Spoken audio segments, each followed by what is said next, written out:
अभ्यासं केवलं वदामि पश्यन्तु 6 समापयामि एतेषाम् उत्तरं लिखता न लेखयामि विद्यायाः महत्त्वं कीदृशं प्रथमः श्लोकः दृश्यताम्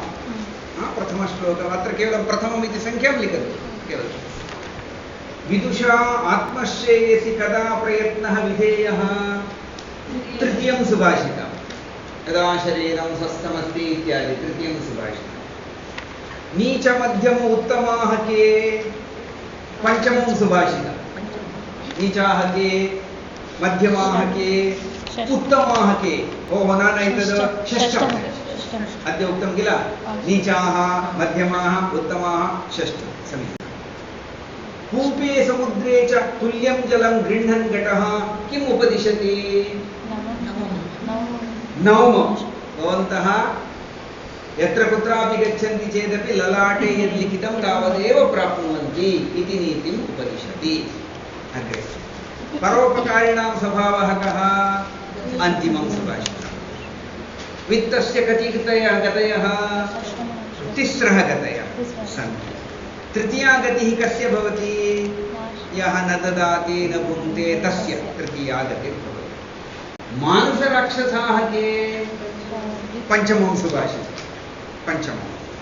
पुण्यकृद्भिः किं लभ्यते वास्तविकः पुत्रः वास्तविकी पत्नी वास्तविकं मित्रम् एतत्त्रयं जगति पुण्यकृतः लभन्ते तृतीयं वदद तृतीयं द्वितीयं वा अस्तु द्वितीयम्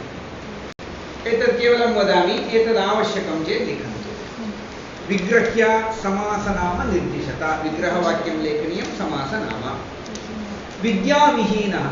विद्यया विहीनः विद्याविहीनः तृतीया तत्पुरुषः समासः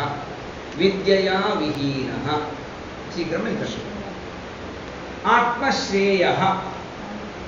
आत्मनः श्रेयः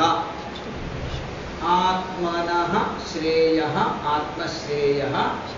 षष्ठी तत्पुरुषः भिन्नघटः भिन्नः घटः अथवा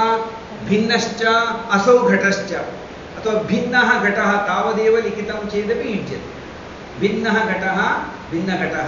कर्मधारय समासः विघ्नभयं विघ्नात् भयं विघ्नभयं भयमस्ति चेत् पञ्चमी विभक्तिः भवति अतः विघ्नात् भयं विघ्नभयं पञ्चमी तत्पुरुषः विघ्नात् भयं विघ्नभयं पञ्चमी तत्पुरुषः उत्तमगुणाः अत्र उत्तमाः गुणाः इति न उत्तमाः गुणाः येषां ते इति बहुव्रीहि समासः करणीयः उत्तमगुणाः गृहीतं कार्यं न परित्यजन्ति इत्यस्ति किल अतः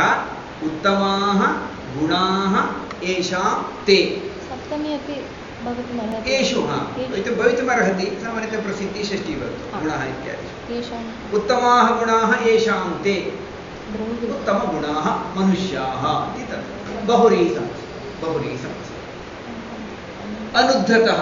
न उद्धतः अनुद्धतः नहीं तत्पुरुषसमासः नहीं न उद्धतः अनुद्धतः स्वार्थाविरोधः स्वार्थस्य अविरोधः स्वार्थाविरोधः षष्ठी तत्पुरुषः प्रच्छन्नगुप्तं प्रच्छन्नं गुप्तं प्रच्छन्नगुप्तं कर्मधारय समासः प्रच्छन्नं गुप्तं प्रच्छन्नगुप्तं वाक्यं पूरयता केवलम् एकैकशब्दः जीवे वारितरङ्गचञ्चलतरे इति लेखनीयं सौख्यं कुतः अतः सुभाषितानि कण्ठस्थानि करणीयानि वक्तुं शक्नुवन्ति जीवे वारितरङ्गचञ्चलतरे आयुः एकः शब्दः परिस्रवति आयुः परिस्रवति भिन्नघटादिवामः अन्तिमं न परित्यजन्ति प्रारब्धमुत्तमगुणाः न परित्यजन्ति प्रारब्धमुत्तमगुणाः इति तत्र लेखनीयं सन्दीप्ते भवने कूपखननं प्रत्युद्यमः कूपखननं प्रत्युद्यमः शब्दद्वयं लेखनीयं कूपखननं प्रत्युद्यमः कीदृशः एवं प्रथमः पाठः समाप्तः